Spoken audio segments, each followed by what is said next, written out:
உண்மையை சொல்லு, என்ன சொன்னாரு? அண்ணே கூப்பிட்டாருனே, கிட்ட போனேன். ஒரு டிபேட்ல பார்த்தேன், நீ என்ன மரியாதை இல்லாம எல்லா கட்சிக்காரங்களும் எடுத்தெறிஞ்சு பேசுற அப்படின்னாரு. இன்னொரு வாட்டி அப்படி பேசினா உன்னை தூக்கிடுவேன்னு தோல்ல தட்டினாரு. இல்ல தலைவா, உங்களை பத்தி தப்பா பேசும்போது எனக்கு கோபம் வந்துருச்சு, அதனால கோபத்தின் வெளிப்பாடு என் நெஞ்சு அப்படியே வெடிச்சிச்சு. நெஞ்செல்லாம் வெடிக்க கூடாது, உள்ளேயே வச்சுக்க, இல்லைன்னா உன்னை என்ன பண்ணணும் அப்படின்னு திட்டிருக்காரு ஃபுல்லா. அவன் சொல்றதை கேட்டு எனக்கு அவர் சொல்றதை கேட்டு ஆடி போச்சு. ஏன்பா இவ்வளவு திட்டி இருக்கிறாரு, அப்புறம் ஏன்பா பாராட்டினாரு? இல்லன்னா அப்புறம் பாராட்டுறாரு சொன்னா தானே நமக்கு கெத்தா இருக்கும். ஆனா நான் யோசிச்சு பாக்குறேன், எதுக்கு திட்டினாரு? திமுகவையும் அதிமுகவையும் திட்டினதுக்காக ஒரு மனுஷன் கூப்பிட்டு திட்டுறாரு. அப்படிலாம் நாகரிகம்லாம் பேசான்னு சொன்னா, இவரை விட நாகரிகமான மனிதனை நீங்கள் எங்க பார்க்க முடியும்? உலகத்திலேயே பார்க்க முடியாது. வார்த்தை பேசுறாங்கிறதுலாம் வெளில தெரியணும். அந்த பக்கம் எல்லாம் பண்ணாங்க. நான் அங்க சொன்னதை இங்க சொல்றேன். எழுந்துன்னு ஒன்னே ஒண்ணுதான் சொன்னேன். உங்களை போல பேச தெரியாமல் இல்லை, வெற்றி தலைவரின் கடைக்கன் பார்வைக்கு கட்டுப்பட்டு ஒழுக்கத்தோடு இருக்கிற கூட்டம் நாங்க.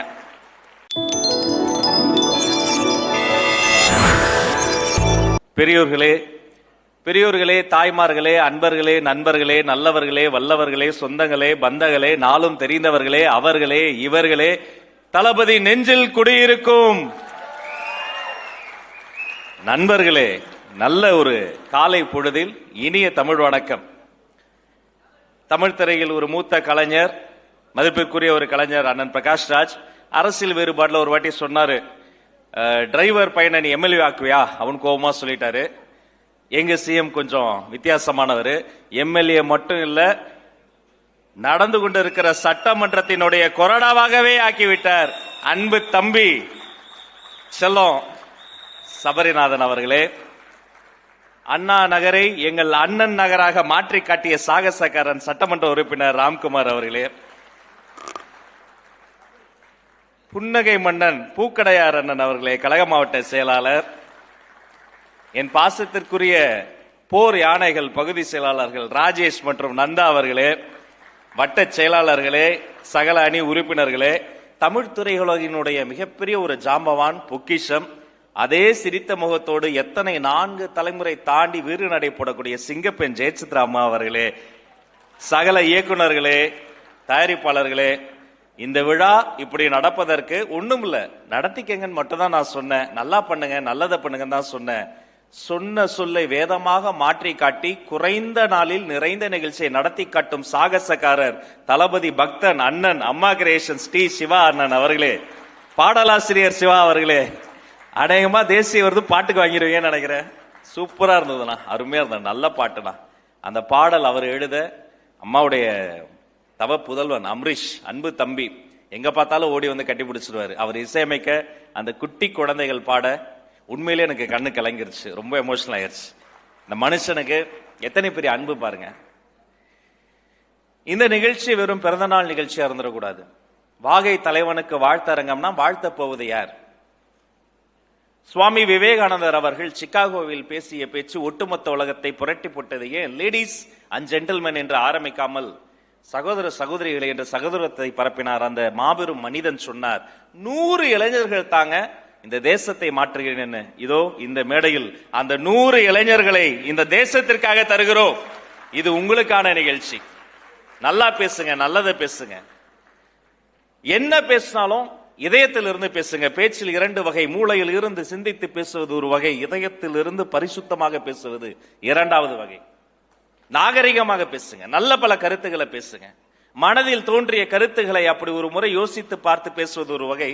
நாம் பேசுவதை கேட்டு அனைவரையும் யோசிக்க வைப்பது இன்னொரு வகை. பொதுவா பேராசிரியர் கூஞான சம்பந்தம் ஐயா 3 படிநிலைகளை பேச்சாளர்களுக்கு சொல்வார். நீங்க இருக்கிறதால இதை நான் உங்களுக்கு சொல்லணும். முதல் நிலை, நன்கு தயாரித்து பார்த்து பேசுவது. இப்ப பள்ளிக்கூடங்கள்லாம் அப்படிதான் பேசுவோம். மேடையில போய் எழுதி வைத்து பார்த்து அவர்கள் இவர்கள்னு சொல்லி பார்த்து பேசுவோம். 2வது நிலை, நல்லா தயாரித்து கொண்டு பார்க்காமலே பேசுவது. கல்லூரி காலங்களில் பேச்சு போட்டிகள்ல நீங்க அப்படிதான் தயாரிப்பு பண்ணிடுவோம், அங்க போய் பார்க்காமலே பேசுவது. 3வது ஒரு படிநிலை இருக்குங்க, தயாரிக்கவே வேண்டாம், நடுராத்திரி எழுப்பி விட்டா கூட பேசுவது. அப்ப நீங்க முழு நேர தொழில்முறை பேச்சாளரா மாறிடுவீங்க. கம்பன் கடகத்திலே பேசுவது, திருக்குறள் பேரவையில் பேசுவது, மாபெரும் சபைகளில் முழங்குவது, சொற்பொழிவாற்றுவது, குடமுழக்கில் பேசுவது, இது 3வது நிலை. அப்ப தயாரித்து குறிப்பிடுத்து பார்த்து பேசுவது, குறிப்பெடுத்து பார்க்காமல் பேசுவது, குறிப்புகள் தேவையின்றி பேசுவது. இந்த எளியவன் உங்கள் அன்பு சகோதரர் ராஜ்மோகன், நான் 4வது படிநிலை ஒன்று சொல்லுவேன். என்ன தெரியுமா? நீங்கள் பேசுவது அதை பார்த்து மற்றவர்கள் ஆகா எத்தனை பெரிய கருத்து என்று குறிப்பெடுத்துக் கொள்ளும்படி பேசுவது, அடுத்தவர்களை யோசிக்க வைக்கும்படி பேசுவது. அதுல எங்க குடும்பத்துக்கு வந்து இது அரசியல் நிகழ்ச்சியே கிடையாது. நான் அரசியலே பேச மாட்டேன், மேடைகளை தவிர, அரசியல் எங்க கட்சி மேடையை தவிர மீதி இடங்கள்லாம் பேச மாட்டேன். நல்ல பல கருத்துக்களை பேசணும் நினைப்பேன். அதுதான் நம்மளுடைய சாராம்சமும் கூட. இப்ப நம்மளுடைய மிக முக்கியமான விஷயம் என்னன்னா நாகரிகமாக பேசுவது. ஏன் இங்க என்னுடைய அன்பு குழந்தை, இதே என்னுடைய பேச்சு பட்டறையில் வளர்ந்த ஒரு போர்படை தளபதி, என்னோடு பிறந்தவன், எனக்காகவே பிறந்தவன் தம்பி லயலாமணி வந்திருக்கிறான். என் உள்ளம் கவர் கல்வன். எங்க பேச கூப்பிட்டாலும், யாரு பேச கூப்பிட்டாலும் எனக்கு வாட்ஸ்அப்ல மெசேஜ் போடாம போகவே மாட்டாரு. அண்ணா காட்பாடியில கூப்பிடுறாங்க, நான் போயிட்டு வரேன்னு சொல்லியிருப்பாரு. கண்டிப்பா நீயே போட்டுருங்க, யாரையும் போட்டுறதீங்க. ஆனா நம்ம கிட்ட சொல்லி அண்ணன் ரொம்ப கம்பல் பண்ணி நீங்க அனுமதி கொடுத்தா போயிட்டு வந்துருன்னு அவ்வளவு உரிமையாக அந்த புரோட்டோகால் ஃபாலோ பண்ணி அப்படியே பேசுவார். அப்ப ஒரு செய்தி நான் உங்களுக்கு அவருடைய வாழ்க்கையை வச்சு சொல்ல, அவர் வந்தோடனே இருக்கு நெஞ்சில் நிழலாடியது. நாங்க ஊர் ஊரா போய் பேசுவோம்.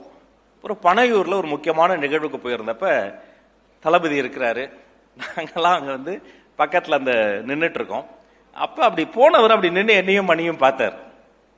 பார்த்துட்டு நம்மளுடைய தமிழ் திரையுலகினுடைய முத்திரை பதிக்கக்கூடிய முத்தான இயக்குனர், எப்போதுமே வருங்கால தலைமுறைக்கு சேர்த்து எடுக்கக்கூடிய தளபதியினுடைய நெஞ்சில் சிறப்பிடம் பிடித்திருக்கக்கூடிய அன்பு இயக்குனர் வெங்கட் பிரபு இங்க இருக்கிறாரு. அவரை நான் சொல்ல மறந்துட்டேன், சாரி.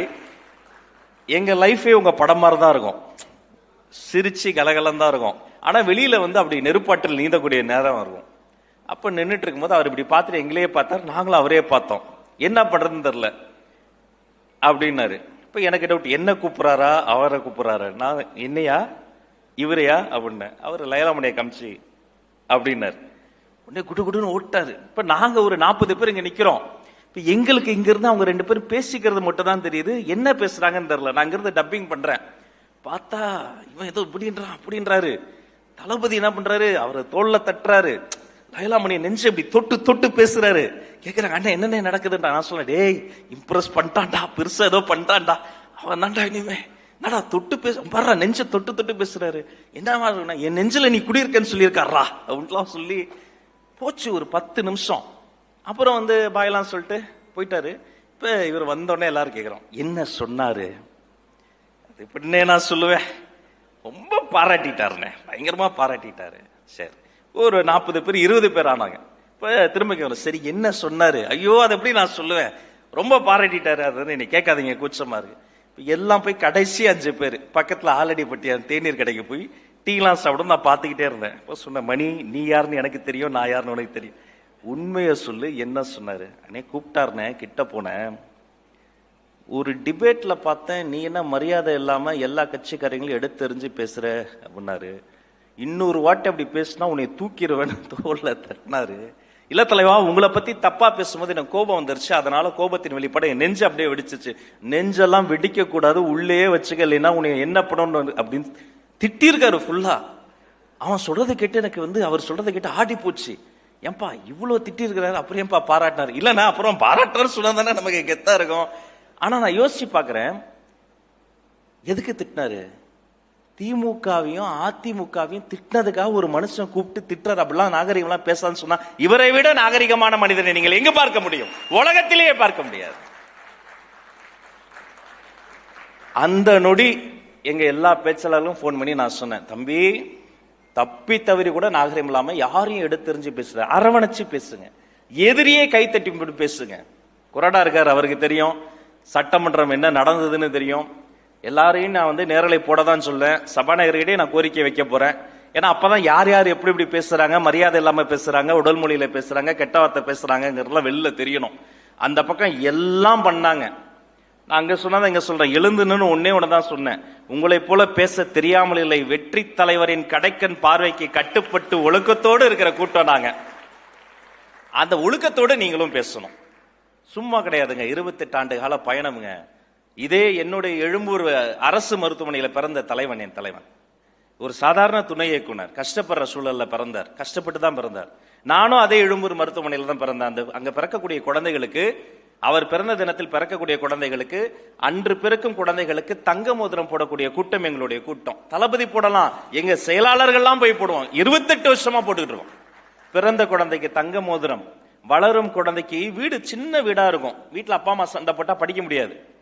அப்ப வளரும் குழந்தைக்கு படிப்பதற்காக விஜய் படிப்பகம், குடிப்பகம் அல்ல படிப்பகம் நடத்தக்கூடிய கூட்டம் எங்க கூட்டம். படிப்பில் வென்றால் தளபதி கல்வி விருதுகள் இதோ இப்ப நடத்த போறோம். 12 மணி நேரம் அந்த குழந்தைகளுக்கு பரிசு கொடுப்பதற்காக நின்று கொண்டே இருக்கக்கூடிய ஒரு தலைவர், 12 மணி நேரம் நிக்கிற ஒரே தலைவர் உலகத்துல இவர் மட்டும்தான். நாங்க கேட்போம் கடைசி நேரத்தில், சார் 4 பசங்களா கொடுத்துடலாமா? அவனு கொடுப்பான், இல்லப்பா இவங்க தானே ரொம்ப நேரம் வெயிட் பண்றாங்க, அப்ப இவங்களுக்கு தான் ரொம்ப டைம் கொடுக்கணும், நான் நிக்கிறேன்ப்பா அப்படின்னு ஒவ்வொருத்தரையும் கூப்பிட்டு 12 மணி நேரம் நின்று கொடுப்பார். பிறந்த குழந்தைக்கு தங்க மோதிரம், வளரும் குழந்தைக்கு படிப்பகம், படிப்பில் வென்றால் தளபதி கல்வி விருதுகள், வேலைக்கு போகிற குழந்தைக்கு எங்கேயாவது அடிபட்டுருச்சுன்னா விஜய் குருதியகம், வாழ்வு கொடுக்க விஜய் குருதியகம், வயிற்றை நிறைக்க தளபதி விலையில்லா விருந்தகம். அன்றே ஒரு சர்க்கார் செய்ய வேண்டியதை சத்தமில்லாமல் செய்த சர்க்கார் எங்களுடைய பாச தலைவர். அவரிடமிருந்து நம்ம என்ன கத்துக்கணும் அப்படின்னா, இந்த சோசியல் அவேர்னஸ், இந்த சோசியல் வெல்னஸ் ப்ரோக்ராம். அவ்வளவு சீக்கிரத்துல நீங்க தளபதி ரசிகர் மன்றம்னு நீங்க போர்டு வைக்க முடியாது, அனுமதி தரமாட்டோம். நீங்க போயிட்டு அப்பெல்லாம் அந்த கோனிகா பிலிம் ரோல் இருக்கும், 32 போட்டோஸ் எடுக்க முடியும். அந்த ரோல் எடுத்துட்டு போய் ஒரு பேனா, பென்சில், நோட்டு புத்தகம் வாங்கி ஏழை குழந்தைக்கு கொடுத்து போட்டோ போட்டு ஆல்பமாக கொண்டு வந்து சமூக பணி செய்வதற்கு நான் தயாராக இருக்கிறேன்னு ஒரு போட்டோ ஆல்பம் கொடுத்த பிறகுதான் இளைய தளபதி விஜய் ரசிகர் மன்றம் 14-15 வச்சுக்கோன்னு பர்மிஷன் தருவது. சமூக சேவை எங்களுடைய DNA, அதுதான் எங்களுடைய அடிப்படை பவுண்டேஷன். அதற்கு தயாரான பிறகு 52 சனி ஞாயிறு வரும் வருடந்தோறும். அதுல ரொட்டிப்பால் முட்டை திட்டம் நாங்களே திட்டங்களை உருவாக்கிக்கிட்டோம். என்னது, நாங்க 4 பேரு, தங்கச்சி நந்தினி ரொட்டி வாங்கிப்பாங்க, அவர் ராகவேந்திரன் முட்டை வாங்கி வேவிச்சுக்குவார், நான் பால் எடுத்து பிளாஸ்க்ல எடுத்துக்குவேன். நாங்க ஒரு குடிசை பகுதிக்கு போறது, அங்க இருக்க குழந்தைகள்லாம் ஊட்டச்சத்து குறைபாடா இருக்கும். கூப்பிட்டு ஒரு குழந்தைக்கு பால், ஒரு குழந்தைக்கு முட்டை, ஒரு குழந்தைக்கு பிரெட். எப்ப ஆரம்பிச்சது இது? இந்த நிகழ்ச்சி முடிச்சுட்டு அங்கதான் போறோம். இந்த ரொட்டி பால் முட்டை திட்டம் கொடுக்கும்போது அவங்க கிட்ட பேசுறது நான் தெரியுமா, நான் வந்து பொறியியல் கல்லூரி படிக்கிறேன், அவர் ஆர்ட்ஸ் காலேஜ், பேசுறது, அந்த குழந்தைய மாத்துறது, நாங்களே திட்டங்கள் வகுத்துக்கிட்டு இப்படி மக்கள் பணியும் மகேசன் பணி என்ற ஒரு உன்னத இலக்கோடு சென்று கொண்டே இருக்கிறோம். இந்த மாபெரும் பயணத்தில் தற்போது 2026ஆம் ஆண்டு ஒரு மிகப்பெரிய ஒரு நம்பிக்கை முனையாக மாறி இருக்கிறது. எல்லா துறையிலும் இருக்கக்கூடிய லீக்கேஜ் கண்ட்ரோல் ஆகி இருக்கிறது. நான் பள்ளிக்கல்வித்துறை அமைச்சராக இருக்கிறேன், என்னை பாராட்டி பேசுறீங்க, அந்த பாராட்டுக்கெல்லாம் சொந்தக்காரர்கள் நான் கிடையாது. அது மின்சாரத்துறையோ, பள்ளிக்கல்வித்துறையோ, இந்து சமய அறநிலையத்துறையோ, எல்லா துறையிலும் எல்லோருக்கும் எல்லாமும் கிடைக்க வேண்டும், இல்லாத சூழ்நிலை வர வேண்டும், லஞ்ச லாவணியம் ஒழிய வேண்டும் என்று நினைத்த வாகை தலைவர். அதனால்தான் அவர் வாகை தலைவர். அவரை வாழ்த்த பேசக்கூடிய கண்மணிகளே, நல்லா பேசுங்க. நான் ஒரு 2-3 பேர் பேச்சை கேட்டுட்டு அடுத்தடுத்த நிகழ்ச்சிகளை முடித்து, நீங்கள் பேசி முடிக்கும் போது நான் இங்கு வந்திருப்பேன். மொத்த பேச்சையும் ஆவணப்படுத்துங்கள். அடுத்த தலைமுறைக்கு ஒரு பாடப்புத்தகத்தை கொடுப்பதை போல அவர்கள் பேச்சுகளை நீங்கள் கொடுங்கள். எங்கள் பேச்சு பட்டறைக்கு நீங்களும் தேவை. இந்த நாடு நலம் பெற உங்கள் அன்பும் ஆதரவும் ஆற்றலும் தேவை. நாம் எல்லோரும் சேர்ந்து வாருங்கள், வாகை தலைவனின் தலைமையில் ஒரு வெற்றி தமிழகத்தை உருவாக்கி காட்டுவோம் என்று சொல்லி, வெகு நேரம் காத்திருந்து உலகத்துக்கு நாங்க தெரியணுங்கிறதுக்காக நின்று கொண்டே விதவிதமாய் படம் எடுக்கக்கூடிய ஊடக நண்பர்கள், போட்டோகிராஃபர்ஸ், கேமராமேன், தன்னார்வலர்கள், மகதீர் சார், வாலண்டியர்ஸ், அத்தனை பேருக்கும் இந்த நேரத்தில் இதயபூர்வமான வாழ்த்துக்களை சொல்லி, என்ன மாதிரியே விஜய் டிவி தமிழ் பேச்சு எங்கள் மூச்சு நிகழ்ச்சியில எனக்கு அடுத்து வந்த சீசன்ல முதல் பரிசு வென்ற அன்பு தம்பி ராகவேந்திரன் அவர்கள், சிங்கப்பெண் சிவநந்தினி அவர்கள் சொன்ன உடனே ரொம்ப பெரும்பாடுபட்டு அண்ணனுக்கு பலமா நின்னாங்க. அவர்களுக்கும் இந்த நேரத்தில் வாழ்த்துக்களை சொல்லி, உங்கள் அனைவருக்கும் நல்லதே நடக்கட்டும், நலமே சொல்லட்டும் என்று நன்றி பாராட்டி விடைபெற்று செல்கிறேன். நன்றி. தமிழ் வணக்கம்.